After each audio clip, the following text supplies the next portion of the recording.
嘉靖年间，明朝诏狱里，一个狱卒举着灯，傻傻地看着监牢中的囚犯，手拿一块碎瓷片，面不改色地剜去自己大腿上的肉。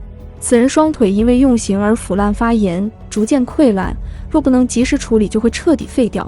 可一个囚犯是没资格请医生的，于是他摔碎了喝水的瓷碗，用瓦片剜去腿上的腐肉。当时给他举灯的狱卒看到这一幕，彻底傻眼了。这个人该是拥有多大的心脏，才能忍受这样的苦难？他叫杨继盛，大明第1号勇士。他给世人充分展示了一个战士应该有的品格，一个大臣应该有的气节，一个穷书生应该有的坚持。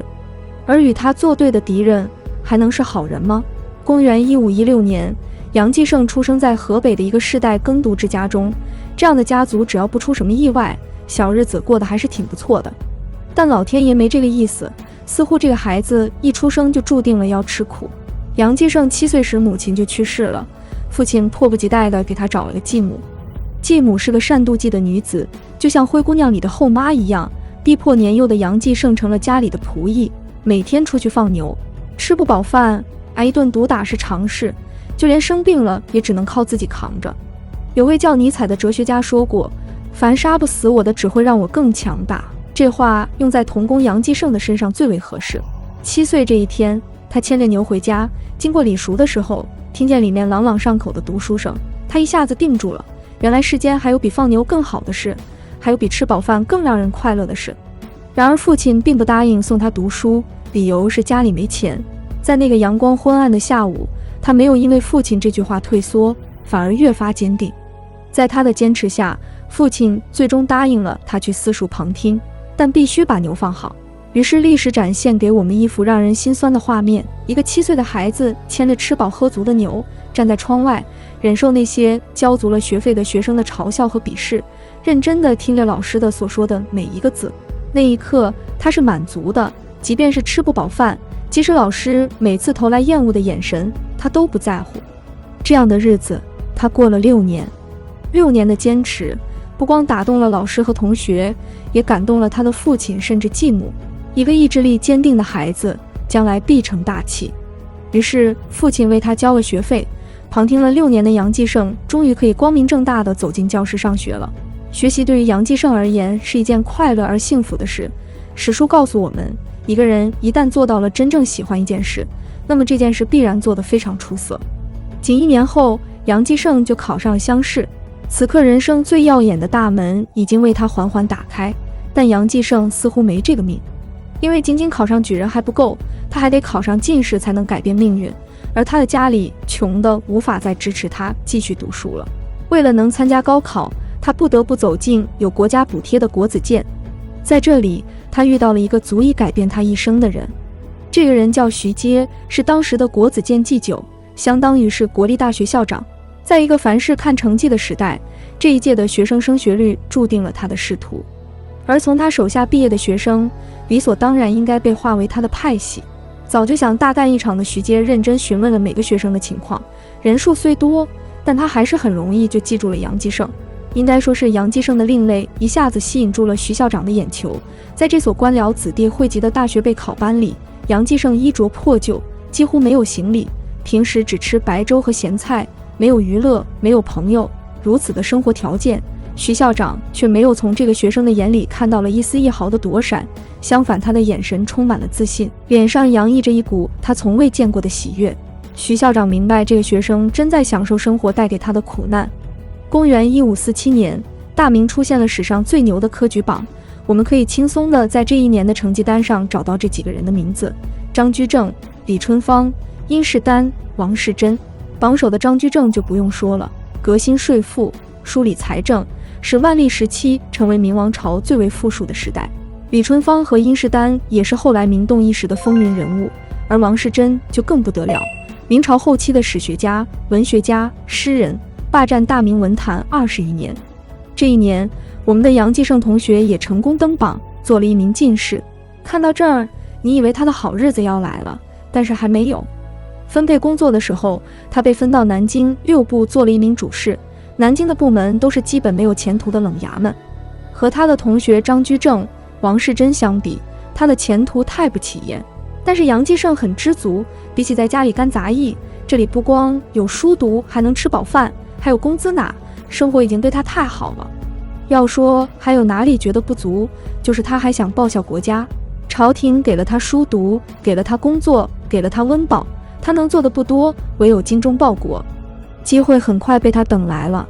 公元1550年，庚戌之变发生，蒙古首领俺答汗数次带兵入侵明朝北部边境，大将军裘鸾请开马市，向蒙古人求和。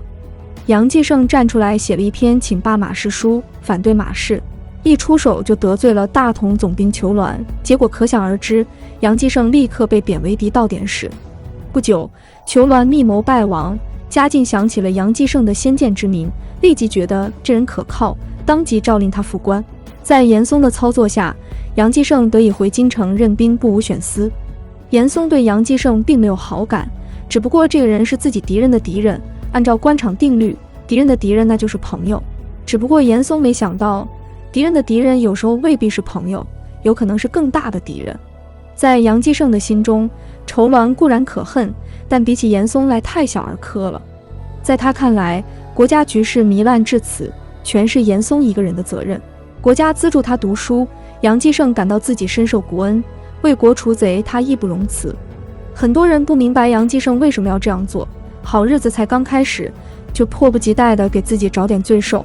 但杨继盛做不到闭目不见世人苦难，只他一人岁月静好。